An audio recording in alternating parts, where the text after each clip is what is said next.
नमस्कार दोस्तों, आप सभी का स्वागत है मेरे चैनल कहानी दर्पण में।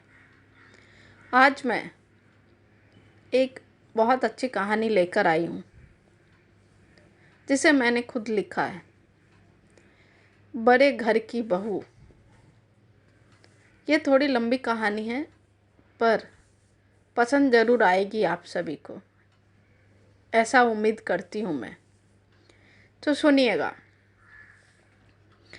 अपने चेहरे पे झलकती उदासी और आंखों में तैरते दर्द को आईने में देखते देखते विधि अपने अतीत के गलियारों में भटकने लगती है।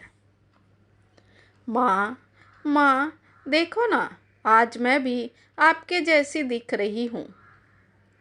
आईने में अपने प्रतिबिंब में माँ की छवि जैसी खुद को देखते हुए विधि अपनी माँ पाखी को कहती है, हाँ मेरी प्यारी बिटिया। फिर एक लाल गोल बिंदी विधि के माथे पर लगाते हुए पाखी कहती है, अब बिल्कुल मेरे जैसी दिखती है, देख अब आईने में। सच्ची माँ, डिट्टो आपके जैसी हूँ। अच्छा हुआ जो मैं पापा के जैसी नहीं हुई, वरना लोग कितना चिढ़ाते। काली कलूटी कहकर मुंह बनाते हुए 10 साल की विधि कहती है, ऐसा नहीं कहते बेटा, रंग रूप अपने हाथ में थोड़ी ना होता है, वो तो भगवान की देन होती है। और बेटा, हमें रूप नहीं गुण देखने चाहिए। तेरे पापा भले ही काले हैं पर दिल के बहुत अच्छे इंसान हैं, हमारा कितना ख्याल रखते हैं और तुझे तो कितना प्यार करते हैं मेरी नकचढ़ी। विधि का नाक प्यार से खींचते हुए पाखी कहती है, पर माँ, आप इतनी गोरी और पापा इतने काले, फिर आपने पापा से शादी क्यों की? मैं तो कभी नहीं करूँगी पापा के जैसे काले लड़के से शादी। अच्छा, तो मेरी बिटिया रानी को मेरे जैसे रंग वाले से शादी नहीं करनी, तो फिर कैसे लड़के से करनी है? शिवम कमरे में बोलते बोलते दाखिल होते हैं और विधि के पास आकर बैठ जाते हैं। पापा, मुझे माँ के जैसे गोरे लड़के से शादी करनी है, वो भी किसी रईस घर में जहाँ नौकर चाकर हो। माँ के जैसे नहीं जो सारा काम खुद ही करने पड़े। और हाँ पापा, मुझे 10 तोला सोना भी चाहिए। विधि के इन शब्दों के साथ पाखी और शिवम की हंसी फूट पड़ती है और फिर शिवम कहते हैं, बिल्कुल बेटा, मैं आपके लिए आपकी माँ के जैसा ही गोरे मुखड़े वाला दूल्हा लाऊंगा और खूब सारा सोना भी दूंगा। ठीक है मेरी बिटिया रानी, पर एक बात तो बताओ मेरी बिटिया रानी, इतने सोने का करेगी क्या? शिवम प्यार से विधि के दोनों गालों को छूते हुए कहता है। शिवम की बातों से विधि खिलखिलाकर हंस पड़ती है और फिर कहती है, पापा, आप भी ना बिल्कुल बुद्धू हो, आपको इतना भी नहीं पता। खी खी खी खी खी। हाँ हूँ मैं बुद्धू मेरी बिटिया रानी, पर अब तो बता दे। जानबूझकर शिवम विधि के सामने बुद्धू बनने का नाटक करते हैं ताकि विधि के मुंह से उसके सपनों को सुनने का मौका मिले शिवम को। अच्छा, तो मैं बताती हूँ पापा, मैं उन सोने के गहनों को पहनकर रानी बनकर रहूँगी जहाँ मेरी शादी होगी। कहाँ से लाती है इतना खुरापात अपने छोटे से दिमाग में लाडो रानी? माथे पे हल्के प्यार से मारते हुए पाखी कहती है कि तभी विधि को लगा कोई सच में उसे मार रहा है। तंद्रा टूटी तो सामने उसकी 6 साल की बेटी आन्या उसके पास खड़ी थी और हाथों को हिला हिला कर कह रही थी, क्या हुआ मम्मा, आप रो रहे हो? आन्या की आवाज़ से विधि की तंद्रा टूटती है। तब उसे पता चलता है कि उसकी आंखें रो रही हैं। वो जल्दी से अपना आंसू पोंछती है और आन्या से कहती है, अरे बेटा, आप इतनी जल्दी उठ गए, अभी अभी तो आपकी आंख लगी थी। चलिए जल्दी से सो जाइए। आन्या बेटा, देखिए रात बहुत हो गई है। मम्मा, मुझे आपके बिना नींद नहीं आ रही थी और ठंड भी लग रही थी मुझे। ओह सोना, आई एम सॉरी बेटा। मैं अभी आपको दूसरा स्वेटर पहना देती हूँ जो आपकी नानी ने बड़े प्यार से बनाकर भेजा था। फिर विधि आन्या को कहती है, आप यहीं बैठो, मैं अभी अलमारी से स्वेटर निकाल कर लाती हूँ। और फिर उसे पहनाकर रजाई में सुला देती है।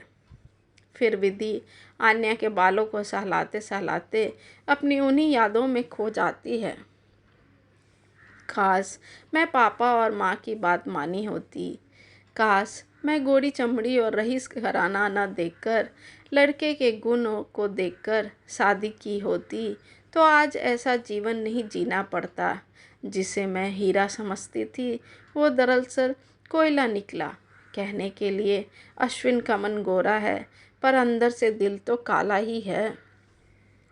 उसकी दुनिया ही दिखावे वाली थी, कुछ सच्चा नहीं था, सब कुछ झूठा है। माँ बाप भाई बहन सब ने एक नकाब ओढ़ रखा है।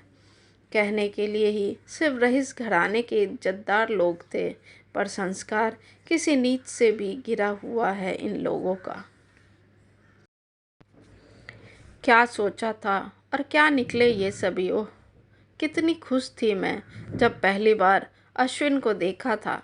पहली ही नज़र में भा गया था। और बातें तो ऐसी जैसे संस्कार के फूल झड़ते हों। शालीनता ऐसी कि बड़े बड़े महात्मा शर्मा जाए। और सबसे बड़ी बात, चेहरे का पानी। ओह, क्या बताऊं। तीखे नाक, गहरी आंखें, उस पर से गोरा रंग और ये कद काठी। सच में ऐसा लग रहा था जैसे भगवान ने बहुत सोच समझकर मेरे लिए ही बनाया हो अश्विन को। जैसा ख्वाबों में देखा था बिल्कुल वैसा ही था अश्विन। बहुत खुश थी मैं अपने जीवन से।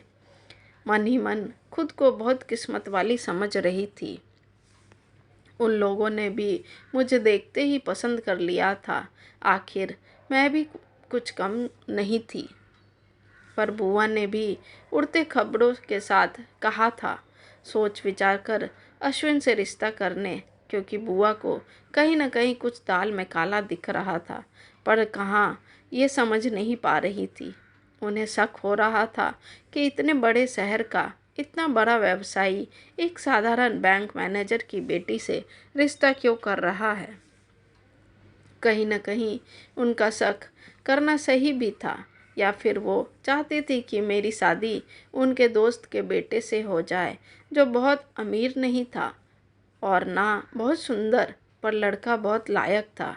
माँ पापा को भी वही पसंद था, पर मैंने अश्विन को चुना क्योंकि वो बिल्कुल मेरे सपनों के राजकुमार सा लग रहा था तब। खैर, मेरी जिद के आगे किसी की एक ना चली और मेरी शादी अश्विन से हो गई और मैं इस बड़े घर की बहू रानी बनकर आ गई। शुरू शुरू में सब सपनों सा लग रहा था। नौकर नौकरानी, सुख सुविधा, आलीशान घर, बिल्कुल फिल्मी दुनिया की नायिका जैसी थी मेरी ज़िंदगी। मैं बेहद खुश थी अश्विन को जीवन साथी के रूप में पाकर। बहुत प्यार करता था मुझे, अपनी पलकों पर बिठाकर रखा था मुझे। पर जैसे जैसे दिन बीत रहे थे इन लोगों की असलियत बाहर आने लगी थी। फिर आन्या के होने के बाद एक बार अश्विन मुझे एक पार्टी में ले गया जहां मुझे अश्विन के क्लाइंट को शराब सिगरेट पिलाकर मीठी मीठी बातें करनी थी, ताकि वो क्लाइंट अश्विन को वो बड़ा कॉन्ट्रैक्ट दे दे, क्योंकि अश्विन की कंपनी कर्ज तले दब चुकी थी और उसके पास मेरा इस्तेमाल करने के अलावा कोई दूसरा चारा नहीं था। और तब मुझे समझ में आया इन लोगों के ऊपर चढ़ा दिखावे के नकाब का और इस रईस घराने की असलियत। मैंने काफ़ी कोशिश की अश्विन को समझाने की, पर जब इंसान अपनी इंसानियत से गिर जाता है तब उसे सिर्फ प्रॉफिट लॉस की चिंता होती है और उसे चिंता होती है अपने स्टेटस की जो समाज में बनी हुई है। अब तक तो ये बात मुझे अच्छी तरह समझ आ चुकी थी और वो ख्वाबों का मीनार भी ध्वस्त हो चुका था। ये था बड़े शहरों के बड़े घराने की असलियत, जो अपनी बहू बेटियों का इस्तेमाल करते हैं अपने बिजनेस के प्रॉफिट एंड लॉस के लिए। तब समझ में आया, ये कोई रईस नहीं बल्कि कर्ज में डूबा एक परिवार है जो अय्याशियों में डूबा हुआ है। सब बस दुनिया की भीड़ में खड़े हैं, बड़ा दिखाने में। शराब, सिगरेट, पार्टी साटी, बस यही है इनकी ज़िंदगी। खुशियों के नाम पर बस यही है इनके पास। क्या ऐसी ही ज़िंदगी के लिए मैंने अपने सपने संजोती थी, जहाँ प्यार के नाम पर ये सब होता है। और अश्विन की बात क्या कहूँ, वो तो अपनी गोरी चमड़ी और पैसे के हमें इतना डूबा था कि उसे बस रात रंगीन ही दिखती थी। उसे अपनी खूबसूरती पर इतना घमंड था कि हर पल मुझे नीचे नज़रों से ही देखता था। पर उसके बिजनेस क्लाइंट के लिए मैं सबसे बड़ी इक्का थी। तभी दरवाज़ा जोर से खुलता है और नशे की हालत में लड़खड़ाता हुआ अश्विन अंदर आता है। आते ही विधि को गाली देकर कहता है, ब्लडी बास्टर्ड, मैं कब से यहाँ खड़ा हूँ, तुम्हें दिखाई नहीं देता क्या? और अब तक तूने मेरे जूते क्यों नहीं उतारे? चल जल्दी आ, गाली देते हुए, और उतार मेरे जूते। विधि अश्विन का गुस्सा देखकर डर के मारे भाग कर आती है और अश्विन के जूते उतारने लगती है कि तभी अश्विन विधि का बाल पकड़कर अपने चेहरे के सामने लाता है और अपने हाथों में पकड़े सिगरेट से विधि के कंधे पर दाग देता है और कहता है, तुम्हारी वजह से आज एक इम्पॉर्टेंट क्लाइंट हाथ से निकल गया। मैंने कहा था ना कि अच्छे से तैयार होकर कॉन्फ्रेंस हॉल में आ जाना और क्लाइंट को खुश करना। तुम्हें इतनी सी बात समझ में नहीं आती विधि? सिगरेट के जलन से विधि के मुंह से एक लंबी आह निकलती है और आंखों से निर्झर धारा बह जाते हैं। फिर उसे बालों से खींचकर बेड पर लेटा देता है और जैसे ही अश्विन विधि पर झपटता है, वैसे ही आन्या की आंखें खुल जाती है और माँ की बेबसी और पिता का वहसीपन देखकर चीख पड़ती है। बेटी की चीख और आंसू देकर विधि अश्विन को जोर का झटका देकर नीचे गिरा देती है और आन्या को गोद में उठाकर बाहर भाग जाती है। इतनी देर में घर के अन्य सदस्य भी अश्विन के कमरे में पहुंच जाते हैं। आज के लिए बस इतना ही दोस्तों। अगले भाग में सुनिएगा क्या होगा विधि का अगला कदम। पढ़ने के लिए बने रहे हमारे साथ।